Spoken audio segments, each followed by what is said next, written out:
الشيطان الرجيم بسم الله الرحمن الرحيم ومن يقتل مؤمنا متعمدا فجزاؤه جهنم خالدا فيها وغضب الله عليه ولعنه وأعد له عذابا عظيما.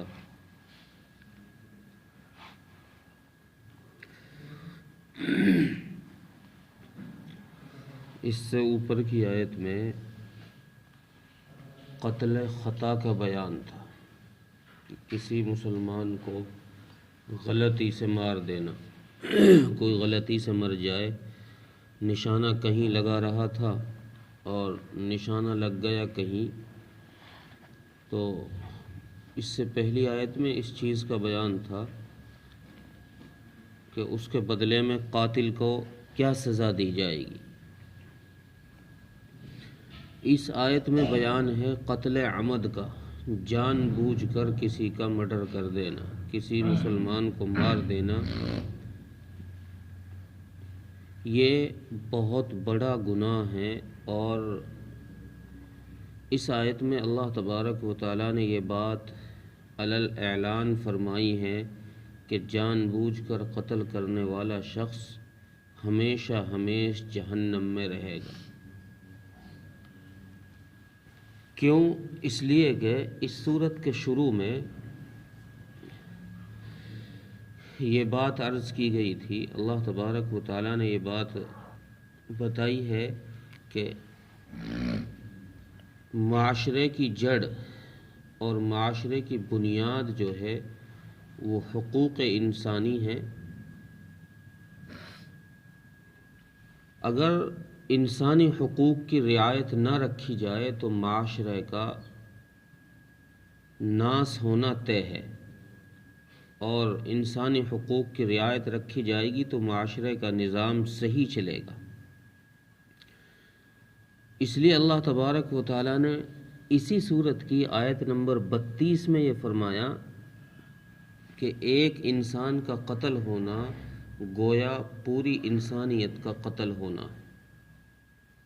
ایک آدمی کا مار دینا ایسا ہے کہ گویا اس نے ساری انسانیت کو مار دیا۔ تو اللہ تبارک و تعالیٰ کے نزدیک انسان کا ایک مقام ہے، اس کی ایک حیثیت ہے، اس لیے اللہ تبارک و تعالیٰ نے اس کی حیثیت کو برقرار رکھتے ہوئے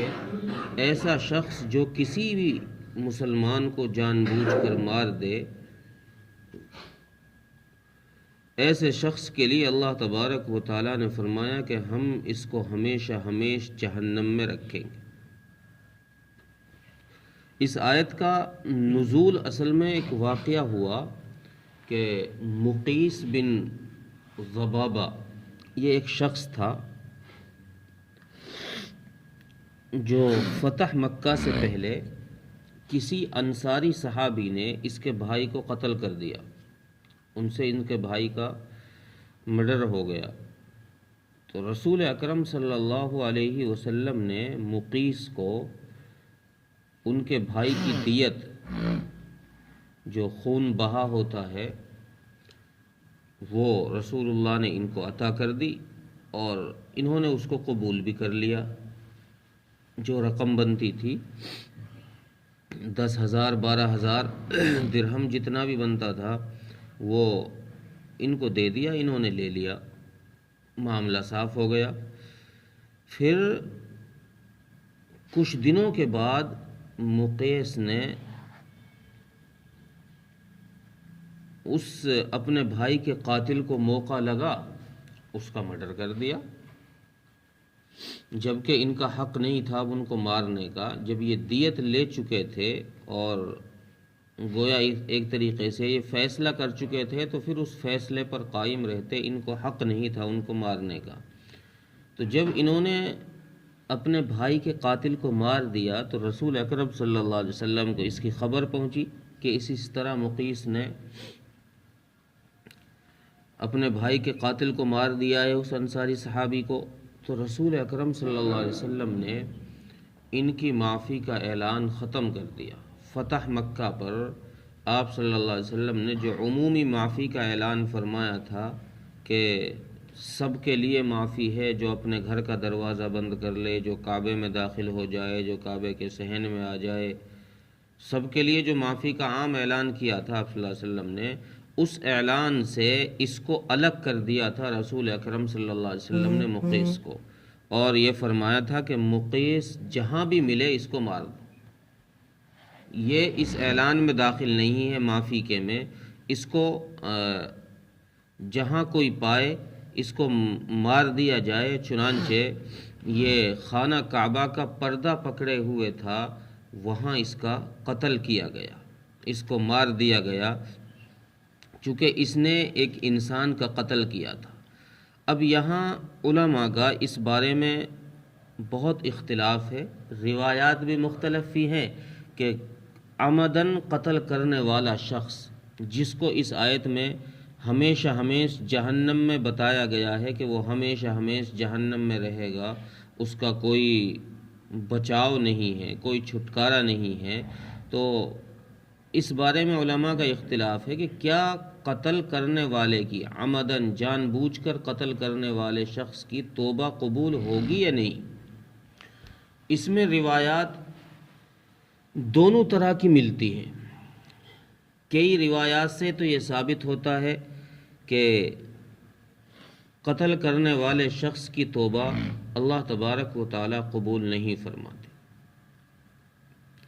جیسا اس آیت سے بھی پتہ چل رہا ہے کہ ہمیشہ ہمیش تو جہنم میں وہی شخص رہے گا جس کے پاس ایمان نہ ہو،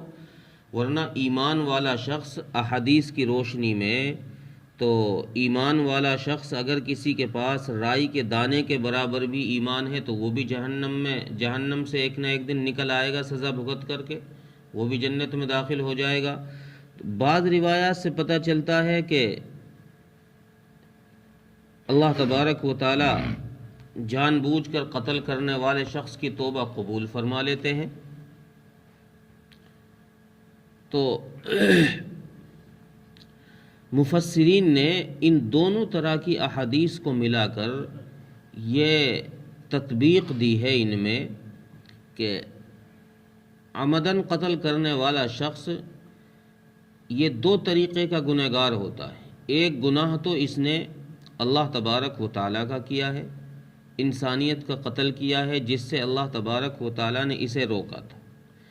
دوسرا گنہگار یہ اس شخص کے وارثوں کا ہے جس کا اس نے قتل کیا ہے۔ اس شخص کے وارثوں کا بدلہ تو اللہ تبارک و تعالیٰ نے دیت رکھا ہے کہ کسی شخص کو اگر کوئی قتل کر دے تو اس کے وارثوں کو یہ شخص قاتل جو ہے دیت دے گا، جو 100 اونٹ بنتی ہے یا اس کی قیمت ادا کرے گا۔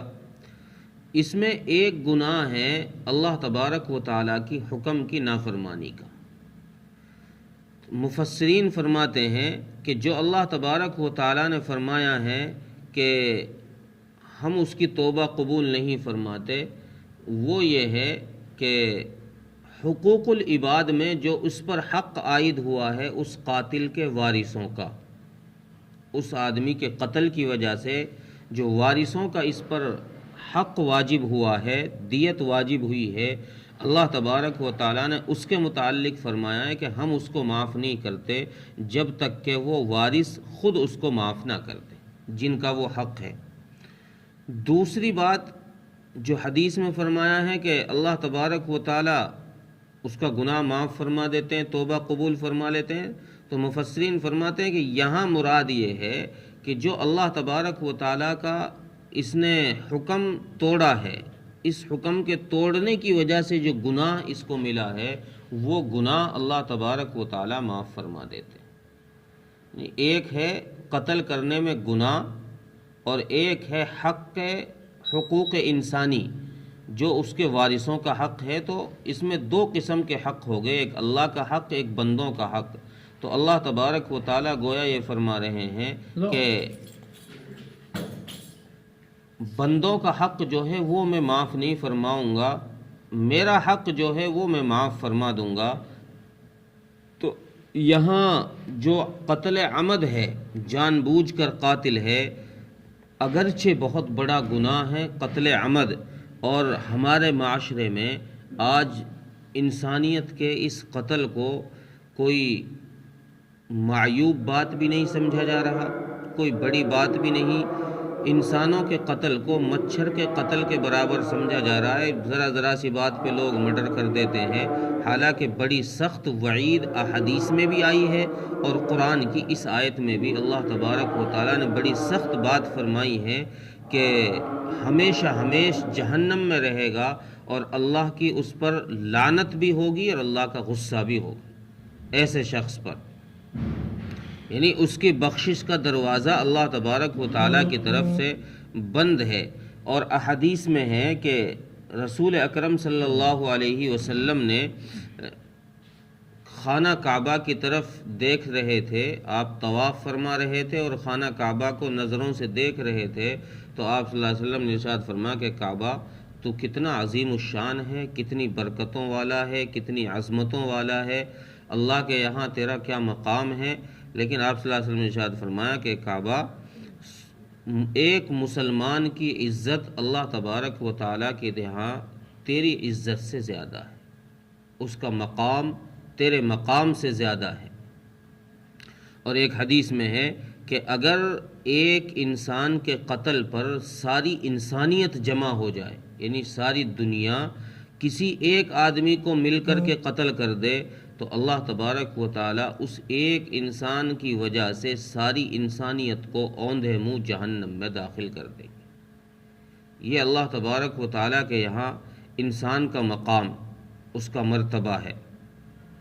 کہ اگر ساری انسانیت بھی اس کو مار دے گی تو اللہ اس کی بھی رعایت نہیں کریں گے کہ یار چلو ایک ہی تو مرا ہے، سارے انسانوں کو کیوں جہنم میں ڈالو، بلکہ سارے انسانوں کو اللہ تبارک و تعالی جہنم میں اوندھے منہ ڈال دیں گے اس ایک کی وجہ سے۔ اور پھر آخر میں اللہ تبارک و تعالی نے فرمایا کہ ہم نے ایسے شخص کے لیے بڑا عذاب تیار کر کے رکھا ہے جس کے بارے میں انسان سوچ بھی نہیں سکتا۔ اللہ تبارک و تعالی جس کو بڑا کہہ رہے ہیں تو کوئی سخت عذاب ہوگا جس کو اللہ بھی بڑا فرما رہے ہیں۔ ترجمہ دیکھیں، وَمَن يَقْتُلْ مُؤْمِنًا مُتَعَمِّدًا فَجَزَاؤُهُ جَهَنَّمُ، جو شخص کسی مسلمان کو جان بوجھ کر قتل کر دے تو اس کا بدلہ جہنم ہے، خالداً فیہا وغضب اللہ علیہ ولعنہ وأعد له عذابا عظیما، وہ اس میں ہمیشہ ہمیش رہے گا اور اس پر اللہ کا غضب ہے